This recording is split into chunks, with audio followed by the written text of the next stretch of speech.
जमलं कसं? कारण एवढ्या लांब दोघे. मी मुंबईला मामाकडे राहायला आलेलो. मला तुम्हाला एवढंच विचारायचं आहे की राणा सापडला कुठे? चेन बिन राणासारखीच आहे, हो की नाही? कोल्हापूर मग हा घाटकोपरला काय तुझ्यात जीव रंगला कसा? सांगा सांगा सांगा, कसा जीव रंगला? हा घाटकोपरच्या मामा मामींकडे राहायचा. ह्याचा एक मित्र आहे, त्याची बहीण ती माझी मैत्रीण, त्यांच्याकडून आमची ओळख झाली. बरं बरं. आम्ही दसऱ्याला एका प्रोग्राम साठी भेटलेलो, तेव्हा आमची ओळख झाली. गोरेगावला. गोरेगावला? हो. तुम्ही कशाला गेले होते गोरेगावला? मी मित्राकडे आलो. मग काय झालं? भेटलं, त्याच्यानंतर आम्ही बोललो, त्याच्यानंतर मग असे कॉन्टॅक्ट चालू झाले. तुम्ही नंबर घेतला त्यांचा? हां, मी नंबर घेतला. का? कोणी घेतला नंबर? मोबाईल? मीच नंबर घेतला ह्यांचा. हो. आणि पुढे मग कॉन्टॅक्ट चालू झाले आमचे. हो, ते कळलं मला. कुठे?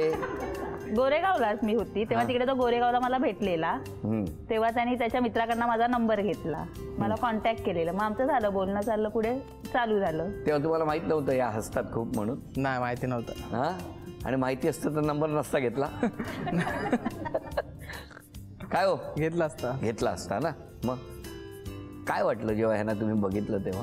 म्हणजे एकदम, म्हणजे मला पहिल्यांदा वाटलं एकदम शांतच आहे असं. म्हणजे जास्त माझ्या मी जेव्हा फोन करायचो त्यावेळी मग फक्त मी जेव्हा बोलेल तेवढंच हे करायचे, जास्त म्हणजे हे नाही.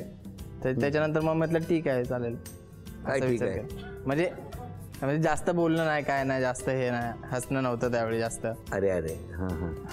म्हणजे दाखवलं रूप वेगळं. आणि नंतर वेगळंच रूप प्रकट झालं. काय हो, काय केलं तसं? वहिनी बोला आता, का म्हणतात ते असं? हसू नका हो. कोणाला कोण जास्त आवडलं? मला आवडला जास्त. हो का? हो, बुलेट आहे राणासारखी. मग काय?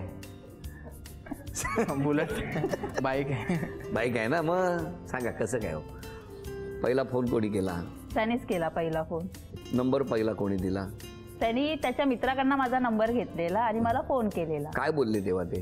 काय नाही, सांगितलं मी दीपक बोलतोय, पूजा बोलतेस का वगैरे विचारलं त्यांनी. हा, मग मी सांगितलं हो मी बोलते. मी आधी ओळखलं नाही कोणते, मग त्यांनी सांगितलं असं असं आपण भेटलेलो वगैरे करून. अच्छा. हां. मग नंतर मग झालं आमचं कॉन्टॅक्ट झालं, फ्रेंडशिप वाढत गेली. मग नंतर पण पहिल्यांदा कुठे भेटले हो तुम्ही? गोरेगावमध्ये. आणि फोन सुरू झाल्यावर त्याच्यानंतर आम्ही लोअर परेलला भेटायचो. लोअर परेलला कुठे? माझ्या पॅनिन्सुला टॉवर. अच्छा, तिकडे कॅन्टीन आहे तिकडे. मग तिथे हे यायच्या? हां. हो, तुम्ही गोरेगाववरून तिकडे जायचा तेवढं? हा बोलवायचा ना. कारण की मला टाइम नसायचा, सॅटर्डे संडे फक्त टाइम. हां बरोबर. मग त्याला बोलवून घ्यायचे एवढ्या लांब.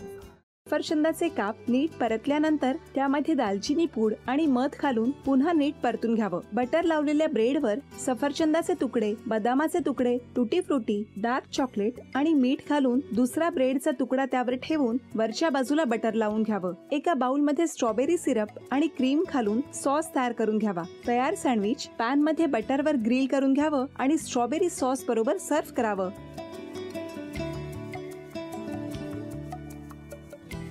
हे जेव्हा बोलत होते तेव्हा मी बघत होतो की या दोघांनी स्वतःचा संसार उभा केलाच, पण स्वतःच्या संसाराबरोबर अनेकांच्या आयुष्यात आनंद निर्माण केला. तो आनंद महत्त्वाचा. हसत राहा, आनंदी राहा असं म्हणत शुभेच्छा देऊया. आणि ही झी मराठीकडून भेटवस्तू डेव्हिड तुमच्यासाठी. अभिनंदन. आणि वहिनींना तथास्तू पुणे यांच्याकडून ही पैठणी. अभिनंदन.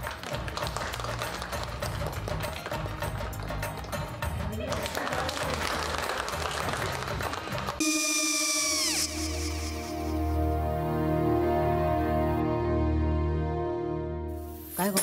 हा, काय झालं? काय झालं? काय आले, मी निकाल लावून आली. हो, पण तिची आईच काय बोलली? तिला वाटलं का सगळ्या निशाने आपल्या चुका कबूल केल्या का? आई, मी चांगलं सुनावून आली आहे. त्या तिची बाजू घेत होत्या, पण मी लक्ष दिलं नाहीये. खूप झालं आता. चांगुलपणा खूप झाला. मऊ दिसलं ना की कोपऱ्याने खणतात ना माणसं, ते असं. अगो, पण आईच म्हणली काय तिची? पटला काय ती का? मला माहिती. आई, मी तुम्हाला नंतर फोन करते. हो. आणि आई बाबा जे बोलले त्याचं वाईट नका वाटून घेऊ. सॉरी. सॉरी काय त्या? नेहा आले. आई मी येते. होय काकू येते.